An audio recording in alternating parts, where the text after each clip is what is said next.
بسم الله والحمد لله والصلاة والسلام على رسول الله. السلام عليكم ورحمة الله. ازيكم عاملين ايه؟ يا رب تكونوا بخير.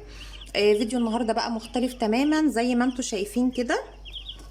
حبيت اصور معاكم الفراخ بتاعتي. انا جبت فراخ بيضة زي ما انتوا شايفين. انا بجيبهم لشهر رمضان ان شاء الله. ربنا يبلغنا رمضان، كل سنة وانتم طيبين.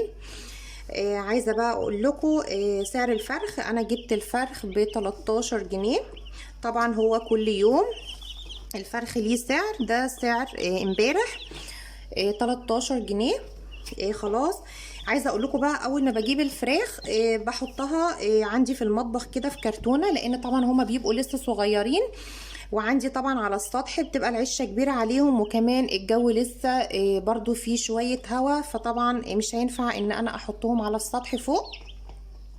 فبحطهم في كرتونه زي ما انتوا شايفين كده، وبحط لهم لمبه صغيره علشان تدفيهم. خلاص. وببتدي بقى اول طبعا ما تجيبوا الفراخ ما ينفعش تحط لهم ميه على طول. خلاص، دول انا جايباهم امبارح، فعشان كده حاطه قدامهم ميه.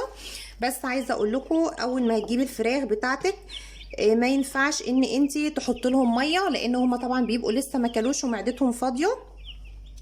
فانتي الاول بتحط لهم العلف بالشكل ده كده، يبتدوا بقى ياكلوا. خلاص. وبعدين بنبتدي بقى نحط الميه. هتحطي بقى في الميه بتاعتك محلول جفاف.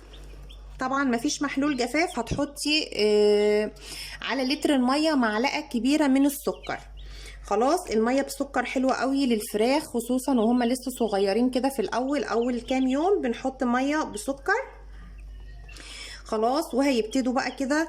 انا ان شاء الله بامر الله هصور معاكم كده كل اسبوع الفراخ بتاعتنا.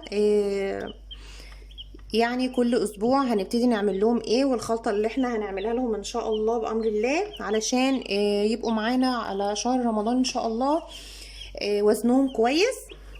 خلاص. انا الفراخ دي كنت ربيتها السنه اللي فاتت برضو لشهر رمضان، وبسم الله ما شاء الله كنت ذابحه الفرخ 4 كيلو الا ربع على 42 يوم.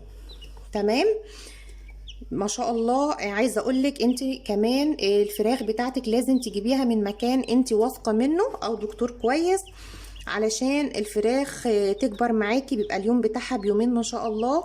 انما لو انت عندك فراخ بيضه ووزنها مش بيزيد او لسه صغيره، فبيبقى اساسا من الكتكوت، بيبقى الكتكوت مش كويس، بيبقى طبعا فرز تاني، وكمان بياكل معاكي كتير وما بيبانش عليه. فبيبقى الفرخ لو انت جايباه من مكان انت واثقه منه ما شاء الله، بيبقى معاكي كل اسبوع تلاقي ما شاء الله وزن الفرخ بيفرق معاكي كتير. خلاص. انا حاطه لهم بقى العلف زي ما انتوا شايفين اهو، ده علف ناعم، وكمان حاطه لهم ميه. خلاص.